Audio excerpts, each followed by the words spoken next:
Alhamdulillah. Alhamdulillahirabbil alamin. Kembali lagi di Islami Twinda, jamaah Islami Twinda yang dirahmati Allah. Kita masih di tema kita pagi hari ini tentang zakat nggak nunggu Ramadan. Nah sekarang kita lanjut lagi nih sama Ustadz Syam, guru kita tanya lagi. Ustadz Syam, mohon izin. Ya, Mas Fadli. Ini banyak juga pertanyaan yang masuk, saya ini petani nih Mas Fadli nih ya kan.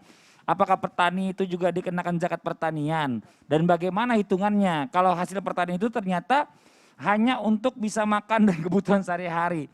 Keluarga apakah juga dikenakan zakat? Nah bagaimana dengan zakatnya? Berapa persen? Apakah sama dengan 2,5% atau beda dari itu? Mohon izin penjelasannya, silakan Ustadz Syam. Berarti kalau zakat kan harus ada nisab dan haulnya tadi. Sama Betul. lagi kembali. Baik, bismillahirrahmanirrahim. Tabik guruku Ustadz Maulana Habib Abdullah Mas Fadli yang dimuliakan Allah Subhanahu wa taala. Bismillahirrahmanirrahim. Sekarang kita masuk ke zakat pertanian. Masya Allah.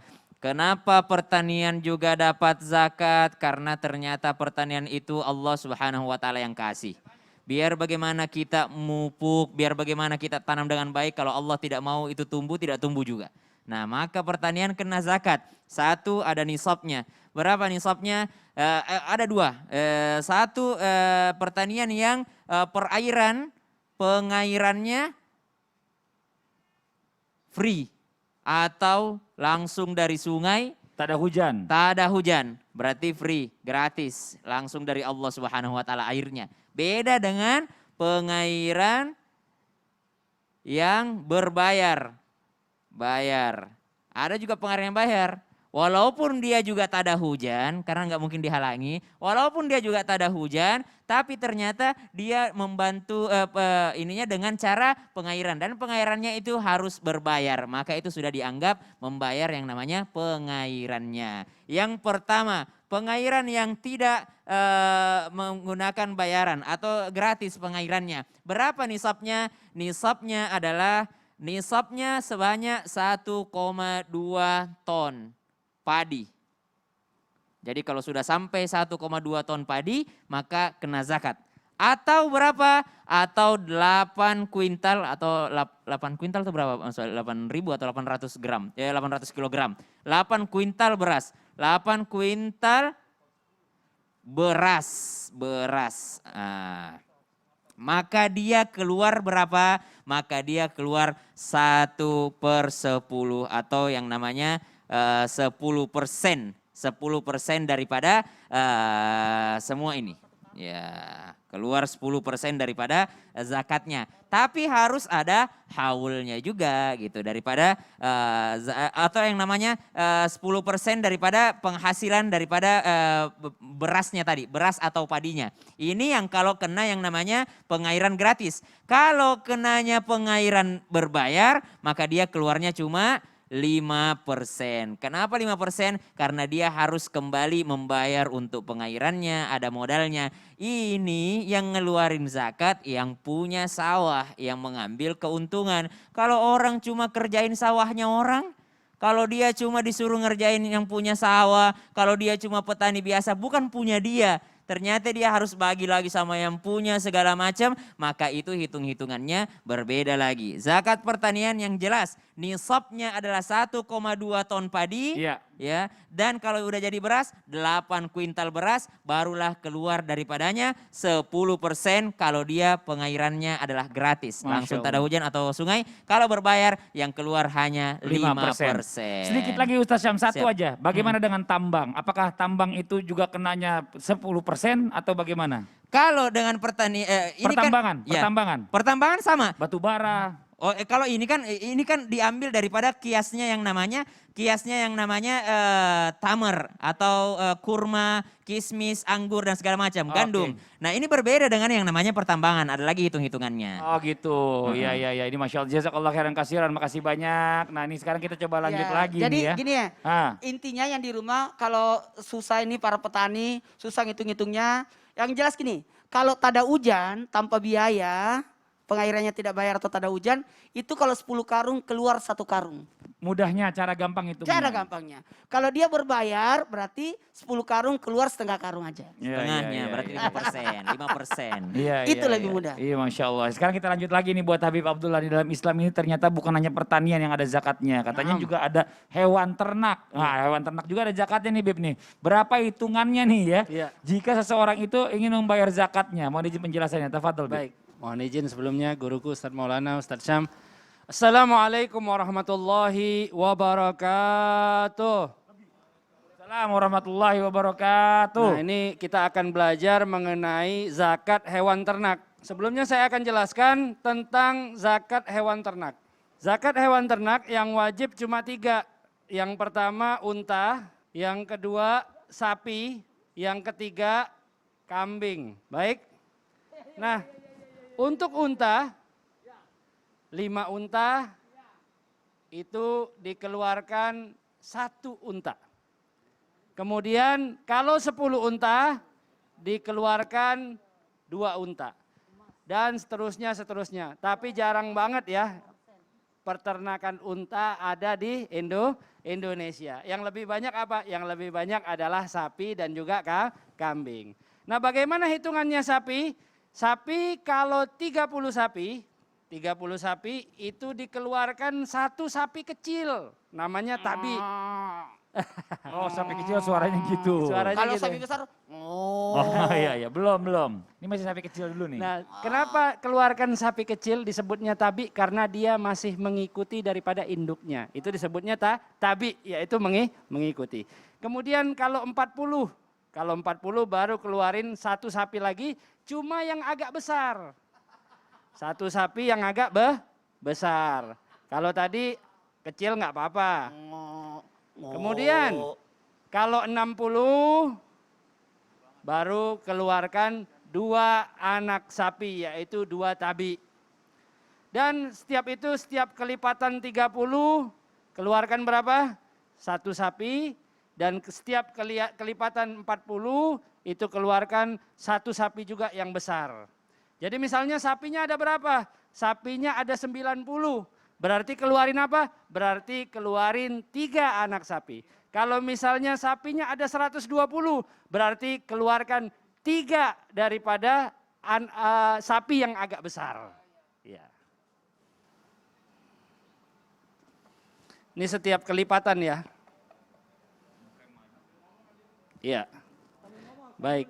Kemudian zakat kambing. Zakat kambing yang mana tiap 40 baru dikeluarkan.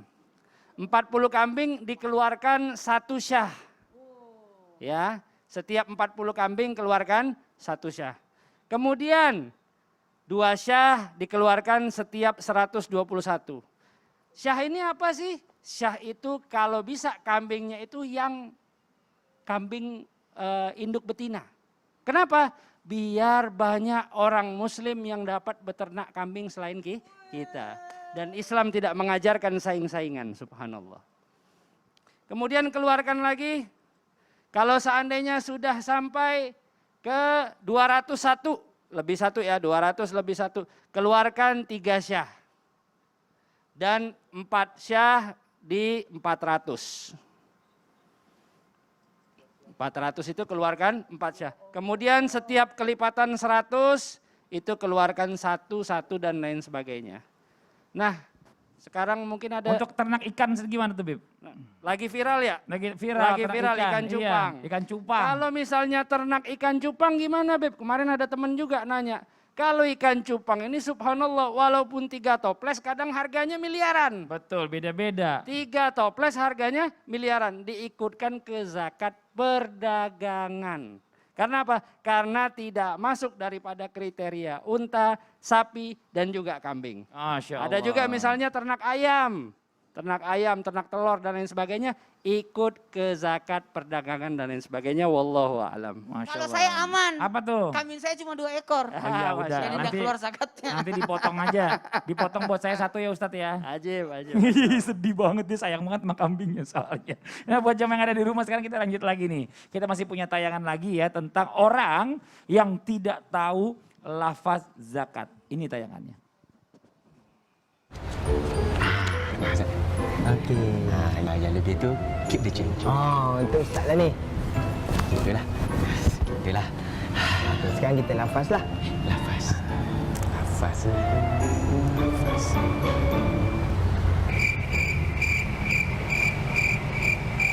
Lafaz? Lafaz apa Ustaz? Lafaz lah. Lafaz. Aku terima nikahnya. Kamu ni lafaz zakat fitrah lah. Ni baca je kat sini. Oh, zakat fitrah. Kena lafaz Ustaz. Lafaz.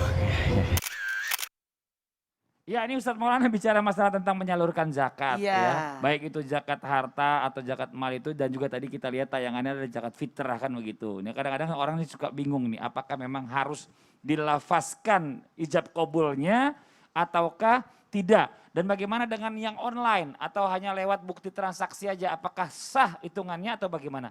Mohon izin penjelasannya, tafadhol Ustadz Maulana. Ya baik, kalau langsung saya jawab itu online sah. Ya sudah ya. Yang online. Ya sah. Ntar, kenapa bisa sah? Dengerin pembahasannya. Bismillahirrahmanirrahim.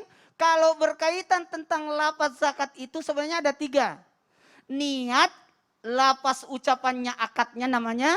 Kemudian ada doa di baliknya.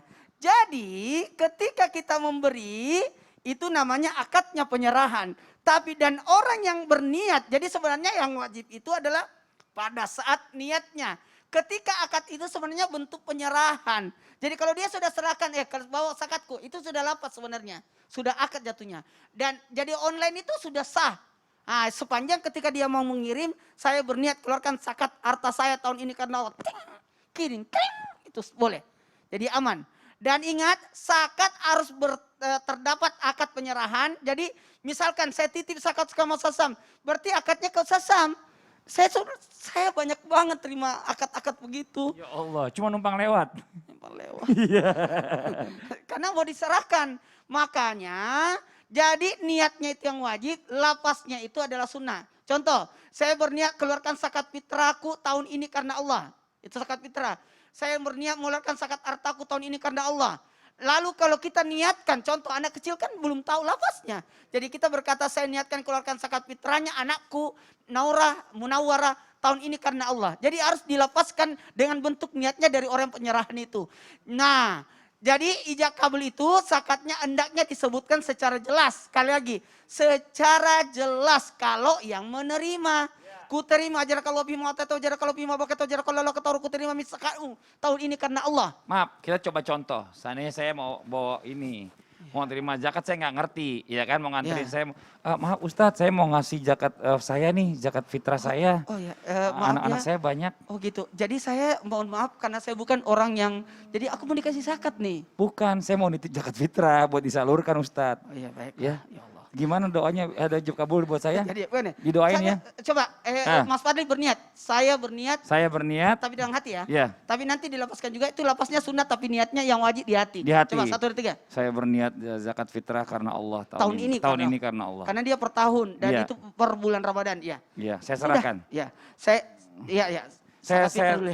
saya berikan zakat Harta. fitrah, zakat harta saya tahun ini karena Allah. Saya terima zakat hartanya Mas Fadli tahun ini karena Allah. Oh. Ya. Ajarakallahu fi ma ta'ajar. Jadi didoakan Oh. supaya diberikan keberkahan hartanya. Jadi yang menerimanya berkata, jadi yang pertama yang memberi itu niat dan lafaz akadnya. Yang menerima adalah akadnya lalu dia berdoa. Masya Allah, makasih banyak. Iya. Balikin maaf, ini bukan harta beneran, ini cue card. Oke. Manduan saya, maaf ya.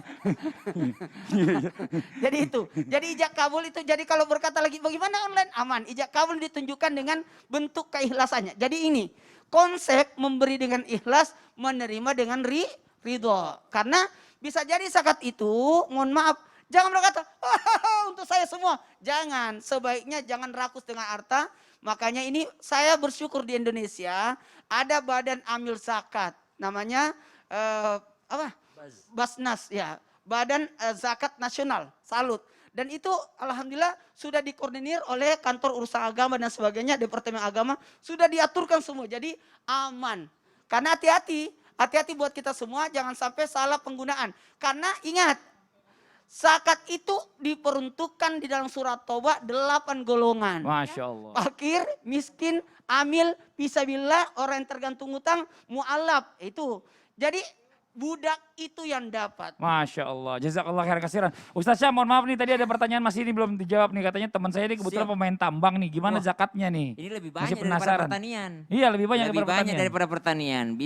Bisa sampai 20% Oh, daripada pertanian. Masya Karena Allah. tambang itu ada juga yang mengikutnya pada zakat emas dan Ya. juga perdagangan. Tapi kalau mau aman 20% karena diikutkan ke zakat rikaz. Apa itu zakat rikaz? Apa tuh? Barang temuan harta karun. Oh, Masya Allah. Nah ini udah terjawab nih teman saya, mudah-mudahan lagi nonton juga yang pemain tambang ini. Jadi dia tahu persis bagaimana harus bayarnya kan gitu. Nah buat guru-guru mohon izin, buat Habib Abdullah, Ustadz Maulana, Ustadz Syam. Saya mau ke sebelah sana dulu. Ada teman saya, Olerian lagi nungguin saya. Maaf ya, saya permisi dulu sebentar. Ada yang mau dibicarakan, maaf. Assalamualaikum, bentar. Mudah-mudahan yang dibicarakan adalah zakat juga ya. Iya, Kayaknya mau bagi-bagi zakat. iya. Bagi-bagi lagi Ustaz. Assalamualaikum Eno. Waalaikumsalam Masya warahmatullahi Allah. wabarakatuh. Maaf banget jadi nunggu nih Nggak ya. apa-apa. Tadi itu lagi ngomongin tentang zakat ya Mas ya? Bener banget, kita lagi ngebahas masalah zakat. Jadi zakat itu tuh kewajiban bagi seseorang yang hartanya sudah sampai nisab.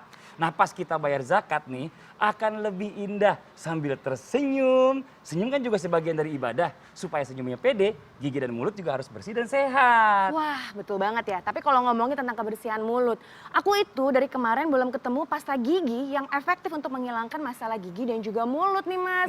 Tapi yang paling utama itu adalah harus halal. Oh untuk masalah gigi dan mulut, aku menggunakan Sasha. Pasta gigi halal bersiwak yang mengandung serpian siwak asli dan ekstrak daun sirih. Ah, yakin ini efektif untuk mengatasi masalah gigi dan juga mulut Mas? Iya dong, Sasha mengandung serpian siwak asli yang berfungsi sebagai antibakterial alami untuk melawan bakteri penyebab plak dan bau mulut. Selain itu, kandungan ekstrak daun sirih membuat nafas segar dan tahan lama. Wah, sebagai seorang muslim kan kita harus menggunakan produk yang halal. Kalau Sasha Siwak ini halal dan aman kan digunakan setiap hari? Insya Allah halal dan aman. Pasta gigi Sasha aman karena mengandung siwak, bahan alami yang disunahkan. Selain itu sudah terjamin halal karena tidak mengandung alkohol dan bahan lainnya yang berasal dari hewan. Wah, kalau begitu mulai sekarang aku bakal gunakan rutin setiap hari. Karena bahannya alami, halal dan luar biasa keunggulannya. Masya Allah. Sasha, pasta gigi halal bersiwak, insya Allah sehat dan berkah. Alhamdulillah. Nah, buat jamaah yang ada di rumah nih ya, jangan kemana-mana. Setelah ini kita akan lanjutkan lagi. Kita akan membahas pertanyaan-pertanyaan yang masuk. Jadi tetap di Islam itu indah. Jamaah, oh jamaah, alhamdulillah. Jadi gitu no. Jadi kalau misalnya pakai ini, itu udah sunnah Masya dapet. Allah. Terus udah gitu juga berkah, sehat giginya. Jadi banyak banget manfaatnya no. Subhanallah.